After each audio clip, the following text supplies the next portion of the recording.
रात के 12:30 बज रहे थे। एक सुनसान पतला सा रास्ता जो कि कब्रिस्तान की तरफ जा रहा था, उस पर एक नई नवेली सुहाग की चहलकदमी हो रही थी।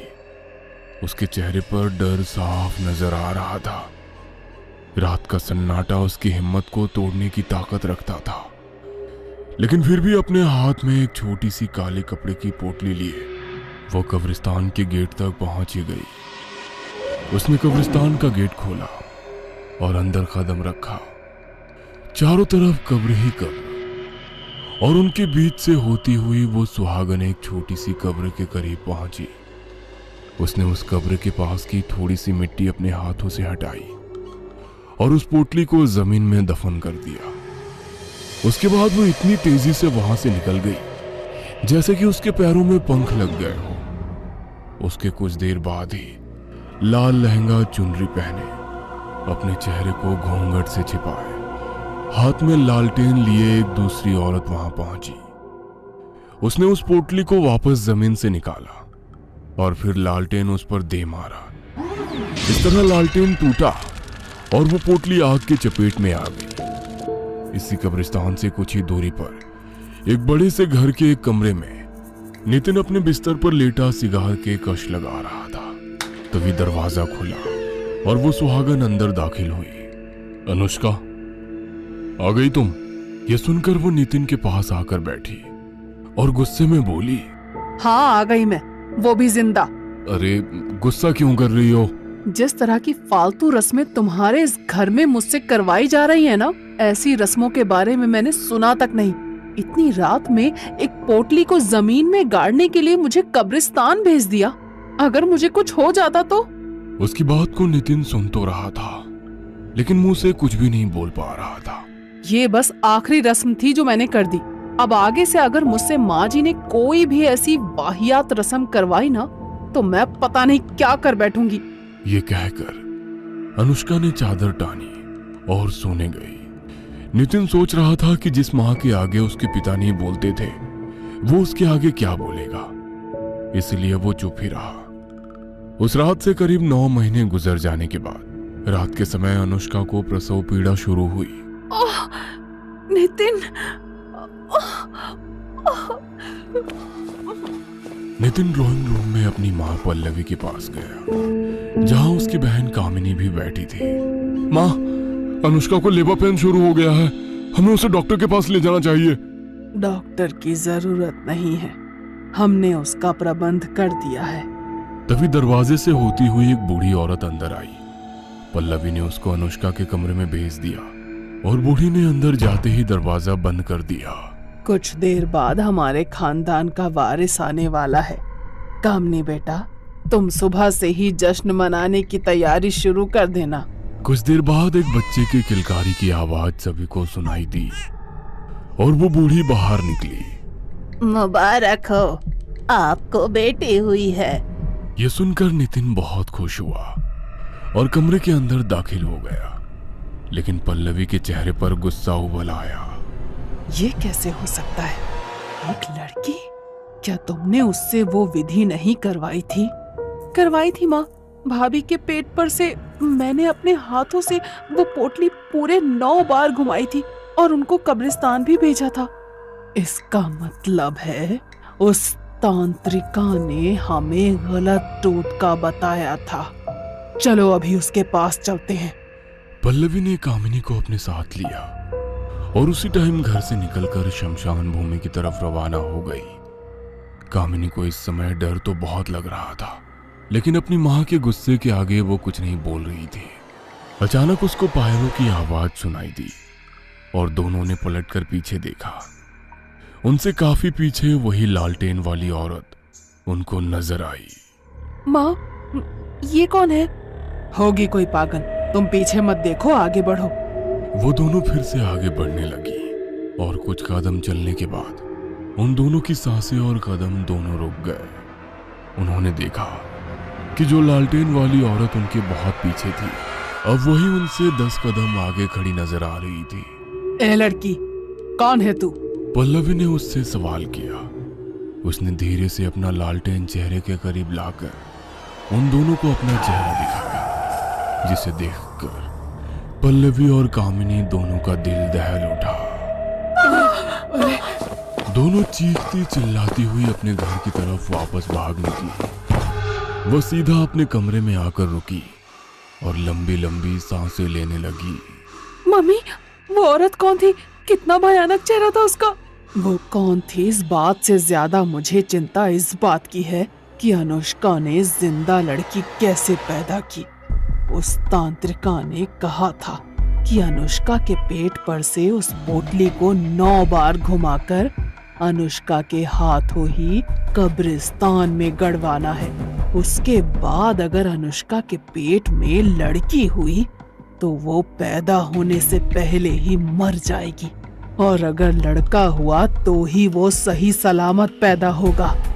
इसका मतलब है कि उस तांत्रिका ने हमें बेवकूफ बनाया है। कोई बात नहीं, अगर वो टोटका काम नहीं आया तो हम खुद उस नवजात बच्ची को खत्म कर देंगे। इस इरादे के साथ पल्लवी ने कामिनी के साथ मिलकर एक प्लान बनाया। अगली सुबह अनुष्का और नितिन अपने कमरे में अपनी नवजात बच्ची के साथ खेल रहे थे। तभी पल्लवी वहां आई। प्रणाम माँ जी, आपने तो अपनी पोती की शक्ल तक नहीं देखी। देखिए ये कितनी प्यारी है। इसका नाम हमने पिंकी रखा है। यह सुनकर पल्लवी ने एक बार उस बच्ची की तरफ देखा और बोली, बहू, मोहनपुरी गांव में हमारी पुश्तैनी हवेली है और हमारी कुलदेवी का मंदिर भी है। अब तुम माँ बन गई हो, समय आ गया है कि हम सब वहां जाकर कुलदेवी की पूजा करें और कुछ दिन वहां रहें। जी माँ जी, जैसा आप कहें। घर के सभी मेंबर उसी दिन कार से मोहनपुरी गांव की तरफ रवाना हो गए। पल्लवी पल पल अनुष्का की गोद में सो रही उस प्यारी सी बच्ची को कोस रही थी। कुछ घंटों बाद शाम के 7 बज चुके थे। उनको एक ढाबा नजर आया तो पल्लवी ने नितिन से कहकर गाड़ी उस ढाबे पर रुकवा दी। चलो सब यहाँ खाना खा लेते हैं, थोड़ी देर यहाँ रुककर आगे बढ़ेंगे। ये सुनकर सभी लोग गाड़ी से उतरे। एक पुराना सा ढाबा जहाँ टेबल की जगह कई चारपाई बिछी थी। पल्लवी ने कामिनी को इशारा किया, जिसे समझकर वो अनुष्का के पास गई। लाइए भाभी, जब तक आप खाना खाती हैं मैं पिंकी को संभाल लेती हूँ। अरे नहीं कामिनी, मैं एडजस्ट कर लूंगी। कामिनी ठीक कह रही है अनुष्का, कम से कम खाना तो आराम से खाओ। चलो पिंकी को कामिनी को दे दो। यह सुनकर अनुष्का ने पिंकी कामिनी को थमा दी। कामिनी भी उसके साथ खेलने लगी और उसको लेकर टहलने लगी। कामिनी, वहाँ कहाँ जा रही हो?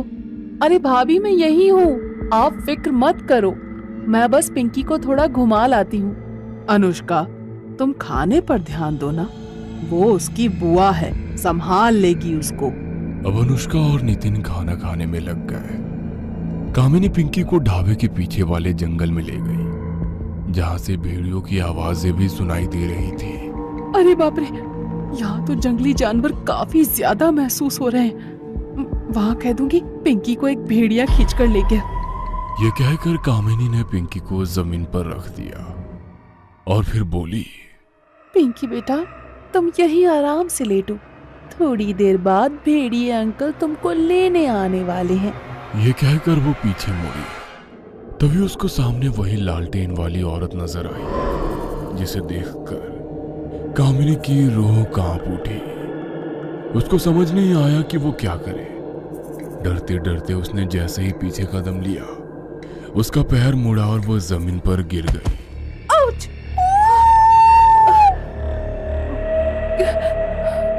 ये तो कामिनी की आवाज लगती है।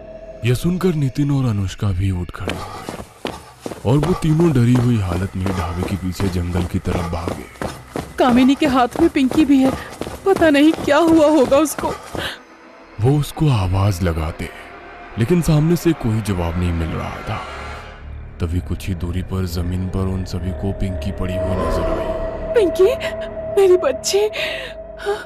अनुष्का ने पिंकी को गोद में उठाकर प्यार किया और अगले ही पल पल्लवी चिल्ला उठी, कामिनी नहीं।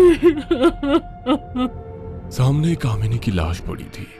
उसके जिस्म से उसका सर और एक हाथ गायब था। ये खौफनाक मंजर देखकर सभी का दिल दहल उठा। मेरी मेरी बच्ची कामिनी। पल्लवी कामिनी की लाश के पास बैठकर रोने लगी। अनुष्का और नितिन की आंखों से भी आंसू बह रहे थे और उनसे कुछ ही दूरी वही लालटेन वाली औरत खड़ी होकर सब कुछ देख रही थी। कामिनी की मौत से पल्लवी की बुद्धि मानो भ्रष्ट हो गई थी और उसके दिल से यही आवाज आ रही थी, इस मनहूस लड़की की वजह से ही मेरी बेटी की जान गई है। मैं अब इसको खुद अपने हाथों से खत्म करूंगी। उन लोगों ने कामिनी के शरीर को मोहनपुरी ले जाकर उसका अंतिम संस्कार किया और फिर वहीं पर अपनी पुश्तैनी हवेली में रहने लगे। अभी कुछ ही दिन गुजरने के बाद पल्लवी ने फिर से अपने काम को अंजाम देने के बारे में सोचा। उस रात पल्लवी ने बड़ी बेसब्री के साथ आधी रात होने का इंतजार किया और करीब 10 बजे वो दबे पांव अनुष्का के कमरे में गई। अनुष्का और नितिन दोनों ही बेखबर सो रहे थे। उसने पिंकी को पालने से उठाया और फिर हवेली से निकल गई। अपनी गोद में पिंकी को लिए हुए वो जंगल के बीचों बीच बने एक तालाब पर आ चुकी थी। मेरी बेटी को खाने वाली डायन, भाड़ में जा। ये कहकर उसने पिंकी को छपाक से तालाब में फेंक दिया। उसके बाद जैसे ही पीछे मुड़ी तो उसको जमीन पर वही लालटेन रखा हुआ नजर आया। उसके चेहरे के भाव बदल गए। तभी उसको पानी की आवाज सुनाई दी और उसने पीछे पलट कर देखा। तालाब के अंदर से 2 हाथ ऊपर निकल कर आ रहे थे, जिनके अंदर सही सलामत पिंकी पड़ी मुस्कुरा रही थी। फिर तेजी से पानी के अंदर से वही औरत अपनी गोद में पिंकी लिए हुए बाहर निकल आई। वो पल्लवी के ठीक सामने थी। उस औरत के कपड़ों से पानी टपक रहा था। उसकी खौफनाक सांसों की आवाज पल्लवी के दिल को अंदर से दहला रही थी। कौन है तू? क्यों बार बार इस बच्ची को बचा लेती है? इस पर उस औरत के मुंह से एक शब्द निकला, जोखिनी। ये नाम सुनकर पल्लवी के डर का कोई ठिकाना नहीं रहा। वो वहां से भागना चाहती थी, लेकिन जोखिनी ने उसके बाल पकड़ लिए। उसने एक ही झटके में पल्लवी की गर्दन उसके धड़ से अलग कर दी और इसी पल अनुष्का और नितिन भी वहां आ पहुंचे। यह देखकर उन दोनों का दिल दहल उठा था कि पल्लवी की मौत हो गई थी और उसकी बच्ची घूंघट वाली एक अनजान औरत की गोद में थी। तुम जो भी हो, मुझ पर रहम करो। तुमने जैसे मेरी प्यारी सासू माँ को मार दिया, मेरी बेटी को मत मारना। मेरी बच्ची मुझे दे दो, मेरी बच्ची मुझे वापस कर दो। ये कहते हुए अनुष्का हाथों को फैलाए जमीन पर घुटने टेक आंसू बहाने लगी। मैं तुम्हारी बच्ची को मारने नहीं, बचाने आई हूँ और पहले भी बचाया था इसकी बुआ से, जो इसको खत्म करना चाहती थी। यह सुनकर अनुष्का और नितिन को सब कुछ समझ में आ गया। उसने आगे बढ़कर अनुष्का को उसकी बच्ची सौंप दी। अनुष्का ने खुशी के आंसू बहाते हुए पिंकी को चूमा और खुद से चिपटा लिया। पुराने समय में अश्वत्थामा ने उत्तरा की कोख पर हमला किया था, जिससे क्रोधित होकर भगवान श्री कृष्ण ने उसको श्राप दिया था। उसके बाद उत्तरा ने मुझे यानी जोखिनी को जन्म दिया और मेरा काम माओ की कोख और उनके नवजात बच्चों की रक्षा करना था। इस तरह जब भी किसी माँ की कोख या उसके नवजात बच्चे को कोई अश्वत्थामा की तरह खत्म करने की कोशिश करेगा तो जोखिनी यानी मैं वापस आऊंगी उस बच्चे को बचाने के लिए।